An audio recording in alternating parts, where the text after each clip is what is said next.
যশোর যেখান থেকেই মাছ কেনেন আপনারা স্থান দেখে জায়গা দেখে মাছ কিনবেন।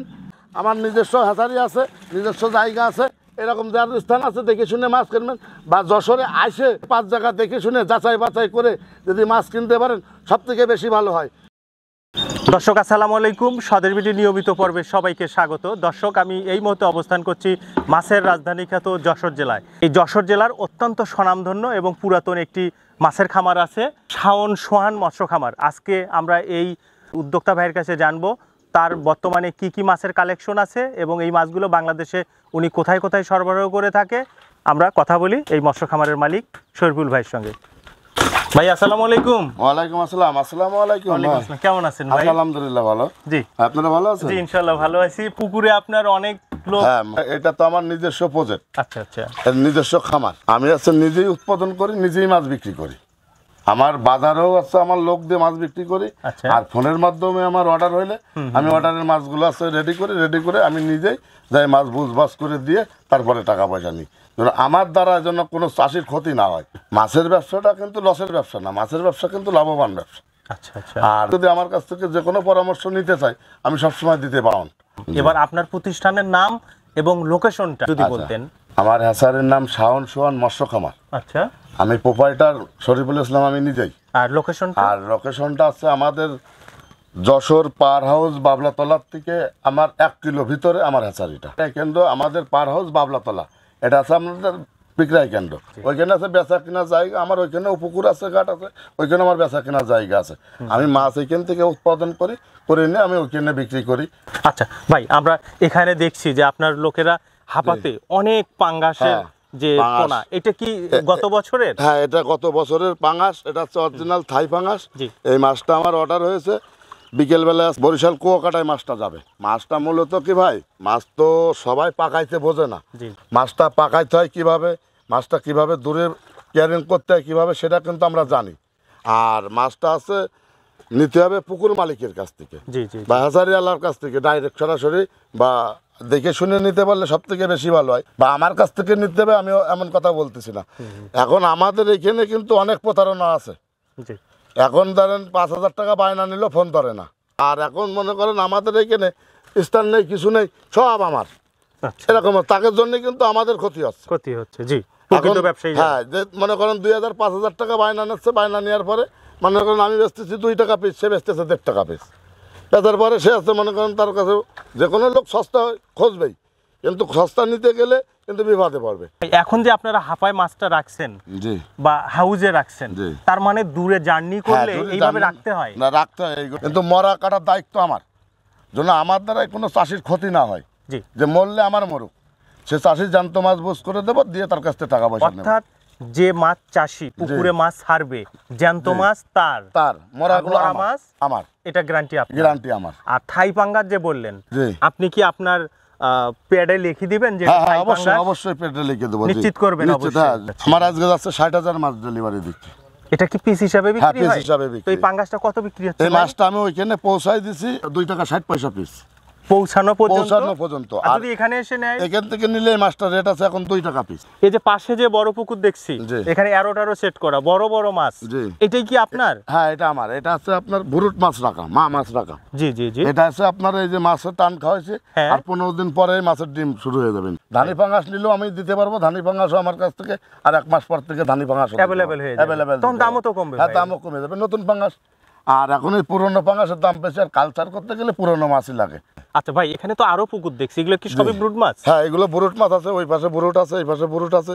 আর এই যে আমার ওইটাই ট্যাংরা শিং আছে, তারপরে ওই পাশেটাই চিতল মাছ আছে। আর আমি মূলত আমার ব্যবসাটা পাঙ্গাস আর চিতলের পরে, এই দুটাই মূলত ব্যবসা। আর অন্য মাছের অর্ডার হইলে আমি আমার আশেপাশে, আমি তো একা তো সব ব্যবসা সম্ভব না, মানে আরো পাশে অন্য মাছ আছে, যদি কারোর লাগে বা আমি জোগাড় করে বা ম্যানেজ করে দিতে পারবো। দর্শক, আমরা এই ভাইয়ের মুখে আজকে একটা চমৎকার সত্য কথা শুনলাম, যে ভাই যে দুটা প্রোডাকশন করে সেই দুটার পরিচয়ই কিন্তু উনি দিলেন, আর বাদবাকিগুলো ওনার কালেকশন উনি নির্দ্বিধায় স্বীকার করলেন। তো সেই ক্ষেত্রে অনেকেই কিন্তু বলে সবই তারা উৎপাদন করে। অনেক বেকার লোকজন আছে, ছেলে পেলে আছে, তারা মাছ চাষ করতে পারলে বাইরে বিদেশ যাওয়া লাগবে না ভাই। আচ্ছা, এখন পুকুরে যেখানে পানি আছে সেখানে মাছ দেবেন, খাবার দেবেন, মাছ হয়ে যাবে। ইনশাআল্লাহ। যে টাকা দিয়ে বিদেশ যায় সে টাকা দিয়ে যদি দেশে এসে যদি ব্যবসা বাণিজ্য করে, মাছের ব্যবসায় কোনো লস নেই ভাই। আচ্ছা ভাই, আমরা একটু মাছটা দেখবো। এই দেখেন এইখানে কিন্তু সাইজটা আছে দুইটা, জি দুইটা সাইজ আছে এখানে, এই একটা সাইজ আর এই ছোট একটা সাইজ। সাইজ করে করে মাছ বিক্রি করতে হয় তো, ছোট একটা সাইজ, এই যে বড় হ্যাঁ, বড় একটা একটা সাইজ। size, জি। আচ্ছা, যার যেটা প্রয়োজন। আচ্ছা, এইরকম মাছ নতুন পুকুরে যাওয়ার সঙ্গে সঙ্গে কতদিনে 1 কেজি হবে? এই মাছটা নতুন পুকুরে দেওয়ার সাথে সাথে 4 মাস লাগবে।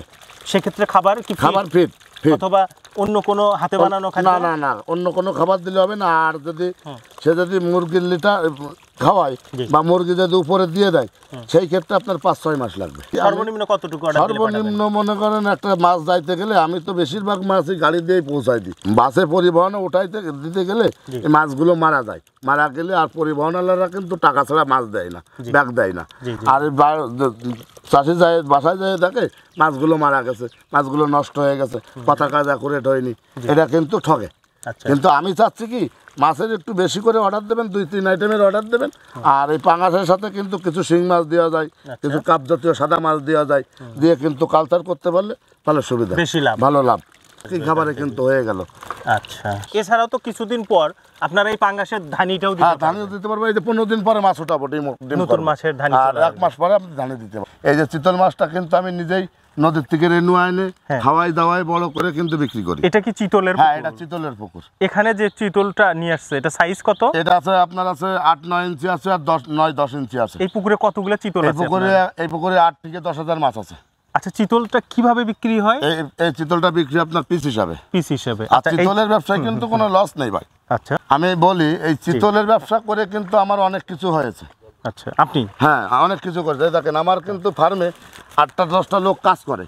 আমি একটা কথা বলি আপনাদের, এই চিতলটা কিন্তু 9-10 ইঞ্চি। আমি যখন মাছটা বিক্রি করি আমি তখন কিন্তু বলে দিই 9 থেকে 10 ইঞ্চি, আপনার 7 থেকে 8 ইঞ্চি। এই দেখেন যে যেমন নেবে আর কি। এই মাছগুলো কিন্তু পুরনো মাছ, এই মাছগুলো কিন্তু নতুন মাছ না। আর এই মাছটা আমি বিক্রি করতেছি আমার এখানে 120 টাকা পিস। কতটা বোঝেন? কোনটা বড়টা? হ্যাঁ, বড়টা 9 থেকে 10 ইঞ্চি যেটা, এটা হলো 120 টাকা পিস। পরের সাইজটা? আর পরের সাইজটা বেচতেছে আপনার 7 থেকে 8 ইঞ্চি। এই মাছটা বেচতেছে আমি 80 টাকা। আচ্ছা, এইখানকার রেট। একটা কথা বলি, 120 টাকা বা 150 টাকা এই মাছটা কিনলো আমার কাছ থেকে। কেনার পরে এই মাছটার পিছনে যদি আরো 150 টাকা খরচ করুক, আচ্ছা, খরচ করার পরে এই মাছটা সর্বনিম্ন আমার কাছ থেকে এখন নিলে সামনের এই সময় শীত আসতে আসতে 2.5 থেকে 3 কেজি বডি। এই মাছটা সর্বনিম্ন কিন্তু 1400-1500 টাকা সে বেচতে পারবে বাজারে। আমি কি খাদ্য দিয়ে মাছ? এটা হচ্ছে খাওয়াতে দিতে হবে। এর প্রধান খাদ্য আছে আজে বাজে মাছ, ছোট মাছ, ছোট মাছ, আজে বাজে মাছ, গুঁড়ো গাড়া মাছ। আর এটা হচ্ছে হাওড় বাওড়ের জন্য সব থেকে সুবিধা। বড় বিল, খাল, হ্যাঁ, ওইখানে করলে এর কোনো বাড়তি আবার খাবার কিনে খাওয়ানো লাগবে না, ওই আবর্জনা খাইয়ে কিন্তু পরিষ্কার করে ফেলবে। আচ্ছা ভাই, আমি অন্য মাছের সাথে এটা দিতে পারবো? অন্য মাছের সাথে দিলে তার খাবার দেওয়া লাগবে ভাই, এর তো খাবার লাগবে, মাছই লাগবে। ঠিক আছে, অন্য আমার বড় মাছ আমি দেবো, জি। সেক্ষেত্রে তো আমার বিলে বা আমার বড় পুকুরে ছোট মাছ তো থাকবে। হ্যাঁ, ছোট মাছ থাকলে এগুলো খাইয়ে পরিষ্কার করে ফেলবে। সাথে বড় মাছ চাষ হবে? বড় মাছ হবে, বড় মাছও চাষ হবে।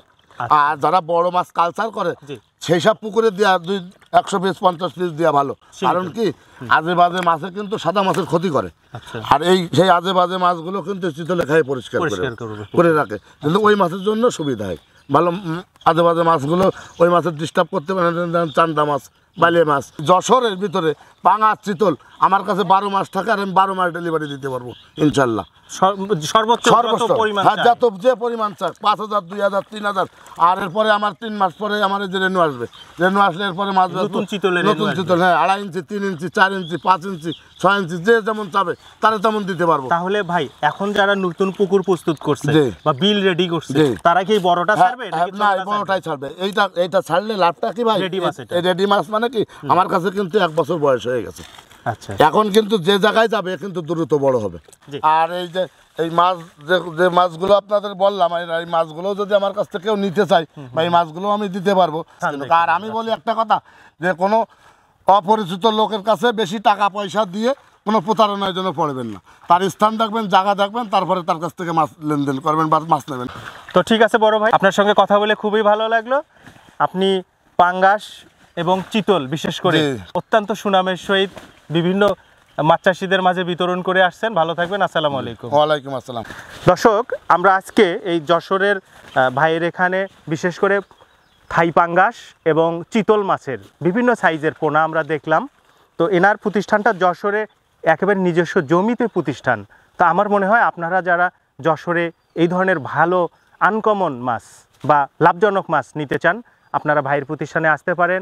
স্ক্রিনে দেওয়া নাম্বারে ভাইয়ের সঙ্গে কথা বলতে পারেন। সবাইকে ধন্যবাদ, ভালো থাকবেন, আসসালামু আলাইকুম।